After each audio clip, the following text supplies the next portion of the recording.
स्वीकृत हुआ। मैं माननीय सदस्यों से आग्रह करता हूं कि वह सभागृह की मर्यादा को बनाए रखे, बैनर, तख्तियां, नारेबाजी न करे, आप सदन को चलने दें। बजट पर, महत्वपूर्ण बजट पर चर्चा होगी, सबको अपने विचार व्यक्त करने का अवसर मिलेगा। आप सदन नहीं चलाना चाहते,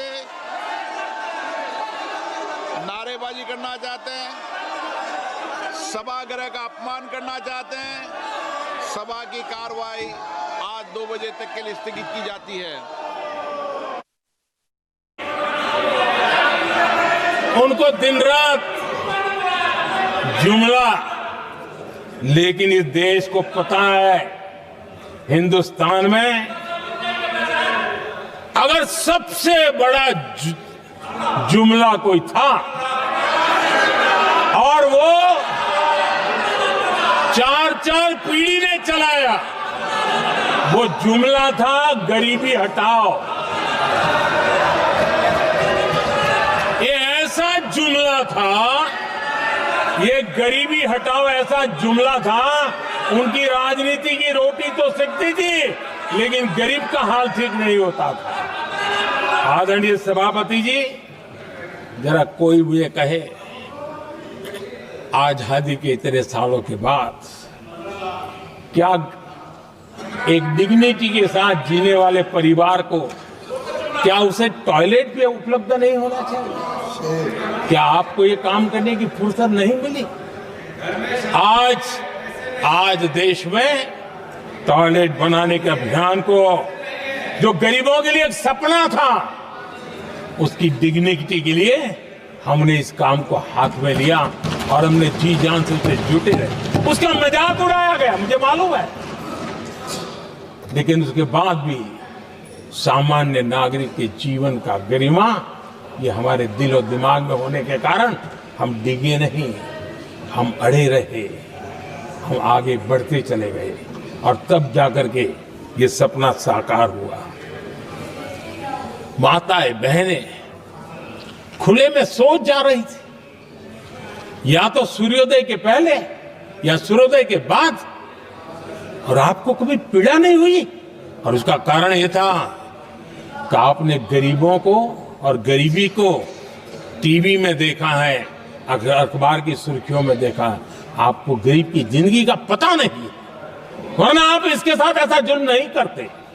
आदरणीय सभापति जी, इस देश की 80% जनता पीने के शुद्ध पानी के लिए तरसती रही। क्या मेरा संविधान हमें रोकता था? क्या संविधान तो ये चाहता था कि सामान्य मानवीय की सुविधाओं को ध्यान दिया जाए। आदरणीय सभापति जी, ये काम भी हमने बड़े समर्पण भाव से आगे बढ़ाया है। आदरणीय सभापति जी, इस देश की करोड़ों माताएं चूल्हे में खाना पकाना और धुएं से आंखें लाल, कहते हैं कि सैकड़ों सिगरेट का धुआं खाना पकाते हैं तब धुआं शरीर में जाता है। उन माताओं बहनों की आंखें लाल होती थी, इतना नहीं, उनका शरीर स्वास्थ्य खत्म हो जाता था। उनको धुएं से मुक्ति का काम, और 2013 तक क्या चर्चा चलती थी, 9 सिलेंडर देंगे कि 6 सिलेंडर देंगे। इस देश ने देखते ही देखते हर घर तक गैस का सिलेंडर पहुंचा दिया, क्योंकि हमारे लिए हर नागरिक 70 साल के बाद जो बेसिक सुविधाएं हैं उसकी तरफ।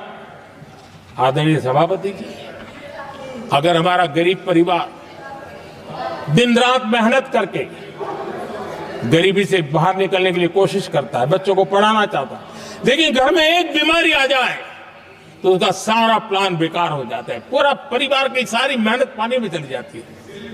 क्या इन गरीब परिवारों के इलाज के लिए कुछ आप सोच नहीं सकते थे? 50-60 करोड़ देशवासियों को मुफ्त इलाज मिले। संविधान की उस भावना का आदर करते हुए हमने आयुष्मान योजना को लागू किया, और आज देश के 70 साल के ऊपर के किसी भी वर्ग के क्यों न हो, उनके लिए भी हमने व्यवस्था की। आदरणीय सभापति जी, जरूरतमंदों को राशन देने की बात, और उसका भी मजाक उड़ाया जा रहा है। जब हम कहते हैं कि 25 करोड़ लोग गरीबी को परास्त करने में सफल हुए, तो फिर हमें सवाल पूछा जाता है कि आप गरीब को राशन फिर क्यों देते हो? आदरणीय सभापति जी, जो गरीबी से निकल के आया है ना, उसे पता होता है कि अस्पताल में भी एक पेशेंट स्वस्थ होने के बाद जब छुट्टी देते हैं ना, तो डॉक्टर भी कहता है कि आप घर जाइए, तबीयत ठीक है, ऑपरेशन अच्छा हुआ है, लेकिन महीने पर ये जरा संभालना, ये मत करना, क्योंकि पेशेंट दोबारा तकलीफ में ना आए, गरीब दोबारा गरीब न बने, इसलिए उसका हैंड होल्डिंग जरूरी है। और इसलिए हम मुफ्त राशन दे रहे हैं। उसकी मजाक मत उड़ाओ, क्योंकि हमें गरीबी से जो बाहर निकला है उसको दोबारा गरीबी में जाने नहीं देना है, और जो अभी भी गरीबी में है उसे हमें गरीबी से बाहर लाना है। आदरणीय सभापति जी, हमारे देश में गरीबों का नाम पर जो जुमले चले, उसी गरीबों के नाम पर बैंकों का राष्ट्रीयकरण किया गया गरीबों के नाम पर।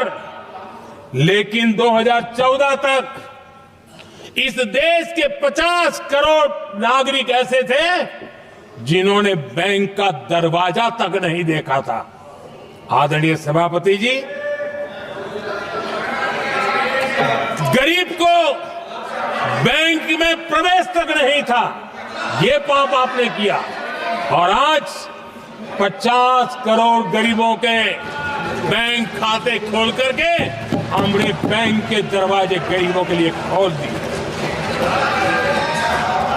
इतना ही नहीं, ये एक प्रधानमंत्री कहते थे कि दिल्ली से 1 रुपया निकलता है तो 15 पैसा पहुंचता है, लेकिन उपाय उनको आता नहीं था। उपाय हमने दिखाया। आज दिल्ली से 1 रुपया निकलता है, 100 के 100 पैसे गरीब के खाते में जमा होते हैं। क्यों? हमने बैंक का सही इस्तेमाल क्या करना, बैंक का सही उपयोग क्या करना। माननीय सदस्य, मोबाइल नहीं देखें। आदरणीय सभापति जी, बिना गारंटी के ऋण देश के अंदर जिन लोगों को बैंक के दरवाजे तक जाने की इजाजत नहीं थी, आज स्थापित सरकार का संविधान के प्रति जो समर्पण है ना, आज बिना गारंटी वो बैंक से लोन ले सकता है। ये ताकत हमने गरीब को दी है। जो लोग अपनी पार्टी के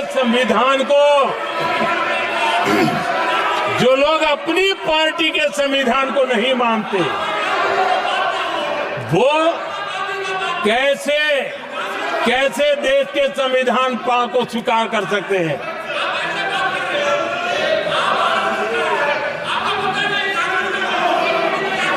आदरणीय सभापति जी, जो लोग संविधान में लोगों के नाम ढूंढते रहते हैं, मैं जरा बताना चाहता हूं, कांग्रेस पार्टी के एक अध्यक्ष हुआ करते थे,